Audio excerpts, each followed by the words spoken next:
Hello everybody, my name is Janvi. So today we are going to start our question number 4 of exercise 12.1 of chapter 12 surface areas and volumes. So let's start.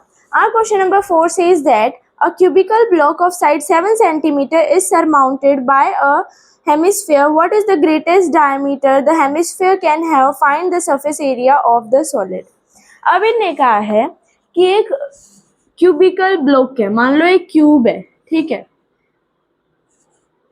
तो मान लो आप ये cube है, cube नहीं है, square दिख रहा है, बट ये मान लो आप क्यूब है, तो फिर इस क्यूब में से इनने इतना हेमिस्फीयर बाहर निकाल दिया, ठीक है। ये क्यूब है और इसमें से इतना हेमिस्फीयर इनने हटा दिया, ठीक है। ये हेमिस्फीयर और इनने ये लाइक इसमें से निकाल दिया। मान लो ये कुछ भी होगा, मान लो ये कोई मोल्ड है, कोई स्लाइम टाइप है, उसमें से उन्हें एक हेमिस्फीयर शेप का कुछ बाहर निकाल दिया। तो फिर इनने कहा है ये जो बचा हुआ सरफेस एरिया कितना है, और इनने ये कहा है जो ये वाली लेंथ है ना, ये वाली लेंथ ये है 7 सेंटीमीटर। तो फिर इनने इस हेमिस्फीयर का डायामीटर पूछा है। ये हेमिस्फीयर है ना, तो इसकी लेंथ बतानी है इस पूरे की। अब इसकी लेंथ 7 सेंटीमीटर, तो इसकी भी 7 सेंटीमीटर होगी। तो जो ग्रेटेस्ट डायामीटर है ना, the greatest diameter of hemisphere is equals to 7 centimetre. क्योंकि जो डायामीटर होगा हेमिस्फीयर का, मैं डी लिख देती हूँ डायामीटर को, diameter of hemisphere is equals to length of cube, या फिर हम एज भी बोल सकते हैं। जो ये एज है इसकी क्यूब की उसके इक्वल है, ठीक है। अब नेक्स्ट में क्या पूछ रखा है हमें आगे, इसमें find the surface area of the solid. अब सॉलिड का सरफेस एरिया निकालना है, मतलब जो इतना बचा हुआ पार्ट है और यहाँ पे इतना बचा हुआ है, ये निकालना है। तो सरफेस एरिया ऑफ सॉलिड किसके इक्वल आ जाएगा? पहले तो यहाँ पे आएगा टोटल सरफेस एरिया क्यूब का, उसमें से माइनस होगा सर्कल का एरिया, एरिया ऑफ सर्कल, और ऐड होगा उसमें हेमिस्फीयर का कर्व सरफेस एरिया, ठीक है। जब भी तो हमारा आएगा ना ये, क्योंकि टोटल सरफेस एरिया इसलिए क्योंकि वो पूरा क्यूब है, ऐसा तो नहीं है कि उसकी कोई सी साइड नहीं है, नहीं सारी साइड्स इंक्लूड हो रही है, तो टोटल सरफेस एरिया। अब वो हेमिस्फीयर ये तो कट आउट हो गया ना, तो इसका हम कर्व सरफेस एरिया निकाल लेंगे। तो और इसको इसमें ऐड करके इसमें से माइनस करेंगे। सबसे पहले हम टोटल सरफेस एरिया क्या होता है 6a² माइनस सर्कल का एरिया क्या होता है πr²। हेमिस्फीयर का कर्व सरफेस एरिया होता है 2πr²। अब 2πr² में से πr² माइनस करेंगे तो πr² बचेगा प्लस πr², ठीक है। अब उसके बाद देखो यहाँ पे a साइड है और r रेडियस है। अब हमने क्या बनाया था, ऐसे बनाया था ना, और इसके अंदर ये जो था हमारा हेमिस्फीयर, इसका डायमीटर 7 था और ये 7 था, मतलब इसकी जो साइड है वो तो 7 सेंटीमीटर दे रखी है। तो 6 की जगह 7 का square plus 22/7 into r radius, diameter इसका ये है, तो इसकी रेडियस क्या होगी, इतनी रेडियस मतलब 7/2 होगी, इतनी क्या होगी 7/2, जो कि होगी 3.5। हम 7/2 इंटू 7/2 ऐसे लिख सकते हैं। 7 से 7 कैंसिल, ये हो गया 11। 7 7 से 49, 49 इंटू 6, 6 9 से 54, 4 ऊपर 5, 6 4 से 24, 24 और 5 29, 294 प्लस 77/2। अब इसका एलसीएम लेते हैं, इसको 2 से मल्टीप्लाई करते हैं, 4 2 = 8, 9 2 = 18, ऊपर 1, 2 2 = 4 और 5, तो 588 प्लस 77/, ये किसके इक्वल आएगा हमारा, ऐड करके देखते हैं, प्लस 77, 7 और 8 15, ऊपर 1 16, ऊपर 1 6, तो आएगा 665/2। इसको 2 से डिवाइड करके डेसिमल में लिखते हैं, 2 3 = 6, 2 3 = 6, 2 2 = 4.5 सेंटीमीटर स्क्वायर। ये आ जाएगा हमारा एरिया जो सॉलिड जो बचा हुआ होगा जब हम इस हेमिस्फीयर को बाहर निकाल देंगे, ठीक है। तो जो इसका डायमीटर है वो भी इसकी साइड के इक्वल होगा, क्योंकि गिवन है कि जो इसकी एक साइड है ना वो 7 सेंटीमीटर दे रखी है और वो इक्वल है इस डायमीटर के, तो ग्रेटेस्ट डायमीटर भी 7 सेंटीमीटर ही हो सकता है। ठीक है, तो ये 4th क्वेश्चन था। 5th क्वेश्चन पर चलते हैं।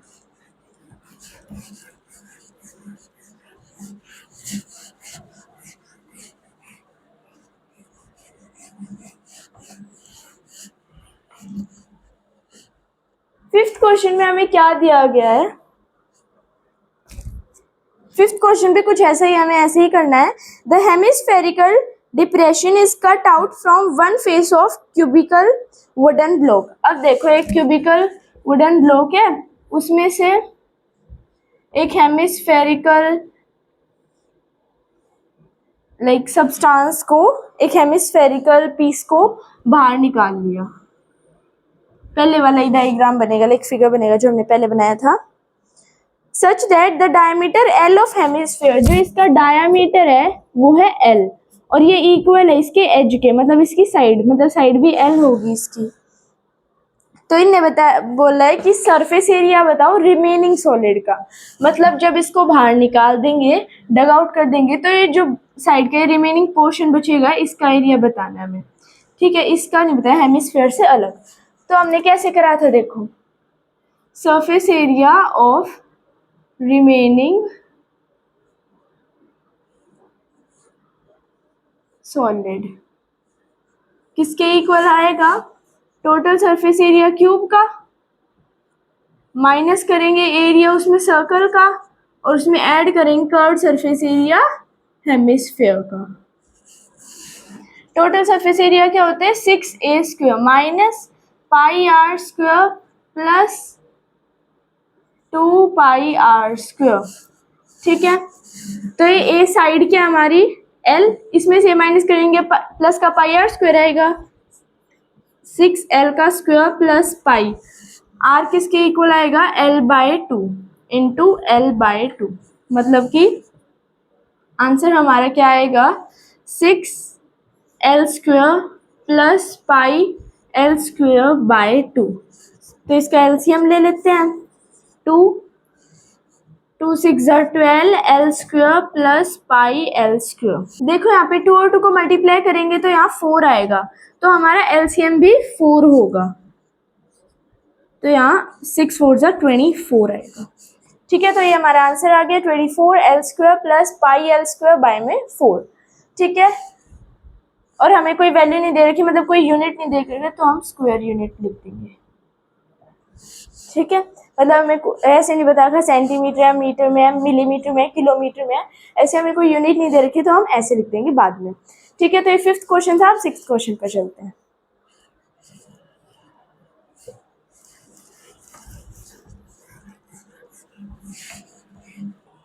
अब 6th क्वेश्चन को देखते हैं।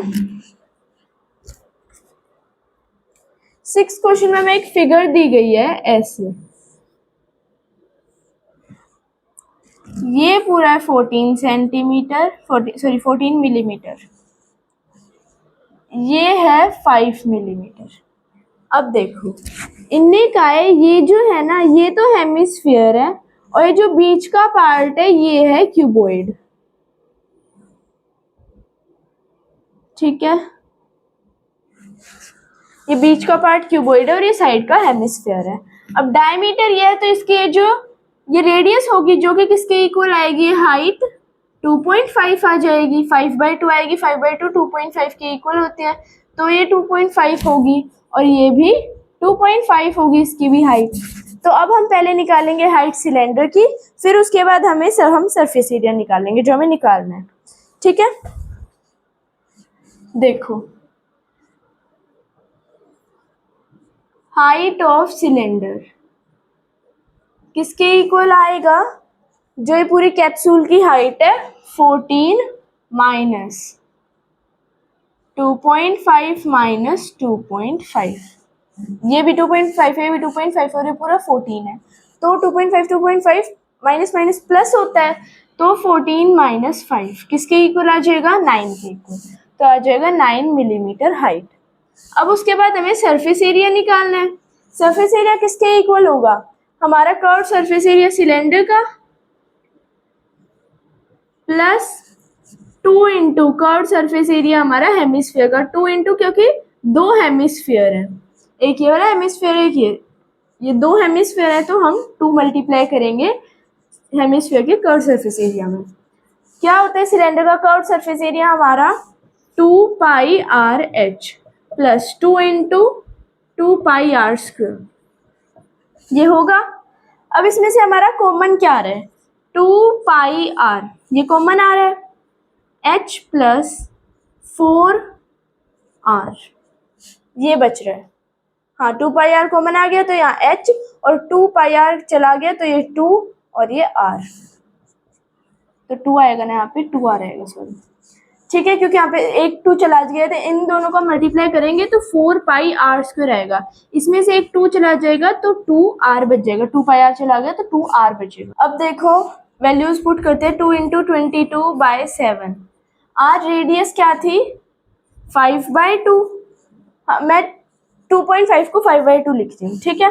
हाइट क्या थी हमारी, सिलेंडर की हाइट 9 प्लस 2 इंटू 5/2 जो कि हमारी रेडियस थी, 2 से 2 कैंसिल हो जाएगा, मैं इसको इरेज कर देती हूँ,